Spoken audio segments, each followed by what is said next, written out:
So hello guys, welcome to Civil Duo. As you all know that I have cleared UPSC's engineering service with All India rank 101 in civil engineering department basically. So आज basically हम लोग बात करेंगे कि जो prelims की GS paper होती है, डेट इज जनरल साइंस की जो पेपर होती है, उसकी बेसिकली स्ट्रेटेजी क्या रहनी चाहिए और क्या अप्रोच रहनी चाहिए सच दैट उसमें एक डिसेंट स्कोर आए और हम लोग को वो प्रीलिम्स क्वालिफाई होने में बहुत हेल्प करे।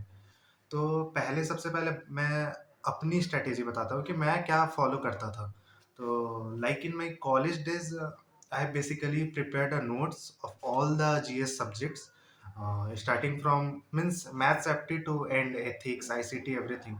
सो मैं उसी टाइम कोचिंग जाता था और उसी टाइम पे ही मैं एक नोट्स बेसिकली प्रिपेयर कर लिया था और उसी टाइम से मतलब मेरे को बेसिक एक अंडरस्टैंडिंग हो गया था जो जीएस पेपर थी, बाकी जो जितनी भी सब्जेक्ट थी।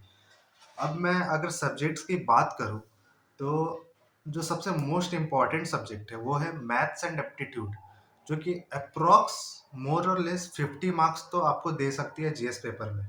और in GS paper out of 200 75 plus score और more than mean 75 to 80 is always a decent score.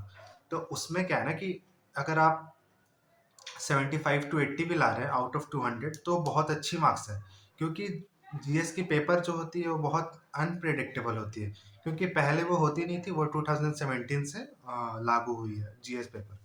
फिर मैथ्स एंड एप्टी बहुत इंपॉर्टेंट है, तो उसके आपको 100% करना है। और यहाँ पे बता दूं कि जो गेट और ईएससी की मैथ्स की सिलेबस होती है उसमें माइन्यूट डिफरेंस होती है।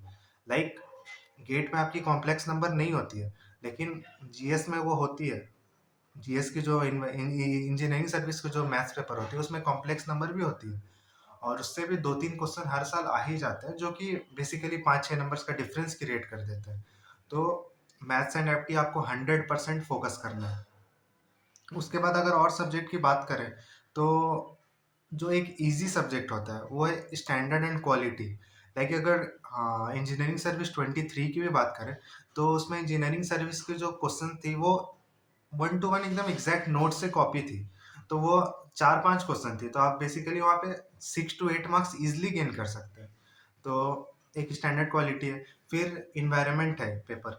इन्वायरमेंट भी क्या है कि आपको थोड़ी रिलेटेड लगेगी, क्योंकि आप लोगों ने बेसिकली टेक्निकल की इन्वायरमेंट पढ़ रखी है और बचपन में भी हम लोग इन्वायरमेंट पढ़े हैं, तो थोड़ा रिलेटेड होता है। और अभी क्या ट्रेंड है इन्वायरमेंट का कि वो मतलब स्टैटिक पार्ट तो पूछते ही, और स्टैटिक के साथ डायनेमिक को रिलेट करते हुए पूछते हैं। लाइक जो अभी करंट प्रोटोकॉल जो लागू हो रहा है फॉर डिफरेंट इन्वायरमेंट इशू, फिर वो सब मिक्स करके पूछते हैं। फिर बात करते हैं मटेरियल साइंस। मटेरियल साइंस के भी कुछ कुछ टॉपिक्स हैं जो आप लोगों ने 11th-12th में पढ़ रखा होगा, लाइक मैग्नेटिक्स या फिर इलेक्ट्रोस्टैट्स, ये सब।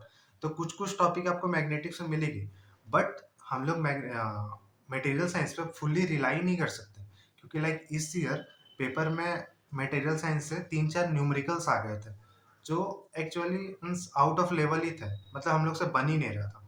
फिर ऐसा था। तो मटेरियल साइंस की भी लेकिन बेसिक पार्ट आप पढ़ सकते हो, ये हुआ। फिर एथिक्स है।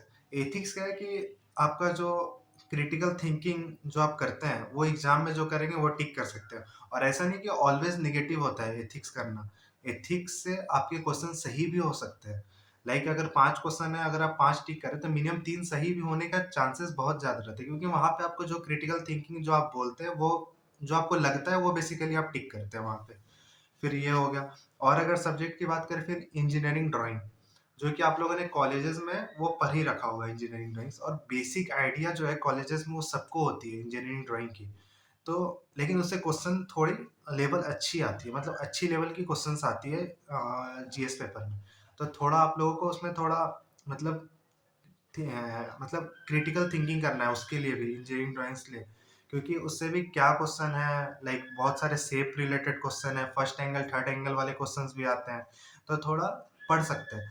तो फिर जो लास्ट में बचता है आईसीटी, जो कि अपने डोमेन से बाहर का होता है। तो बेसिक जो आइडिया 11 12 या 10 तक की कंप्यूटर के, अगर उससे कुछ आया तो अपन लोग टिक करते हैं, नहीं तो फिर वो क्वेश्चन स्किप हो जाते हैं, क्योंकि जीएस में अटेम्प्ट तो करना ही है, क्वेश्चंस बहुत है बनाने के लिए, आप कितना ही करेंगे।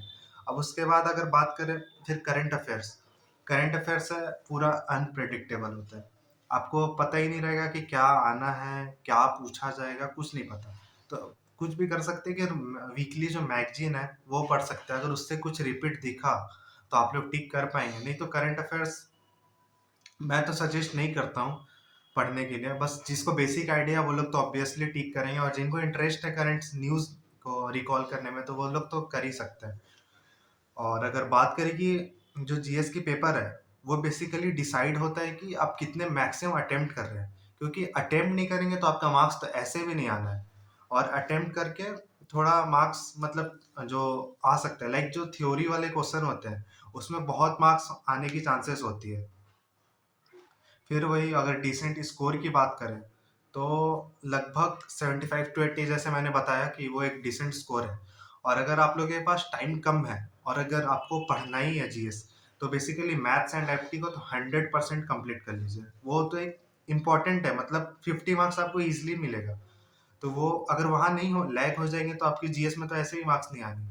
फिर सेकंड पे स्टैंडर्ड एंड क्वालिटी, उसको भी आप लोग करिए। वो पेपर इजी आती है, उसकी क्वेश्चंस इजी आती है और डायरेक्ट वन टू वन आती है।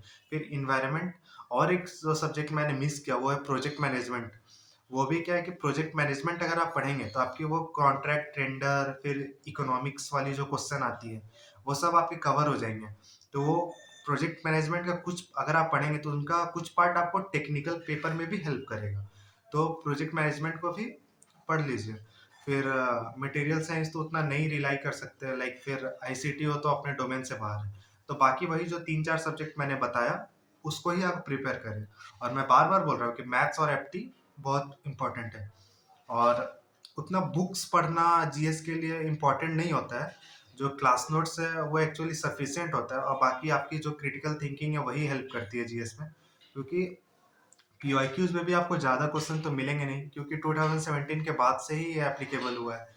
तो ऐसे ही बस करते रहिए जीएस पेपर के लिए। और अगर कुछ डाउट होता है तो आप लोग कमेंट में पूछ सकते हैं। So all the best guys. Thank you.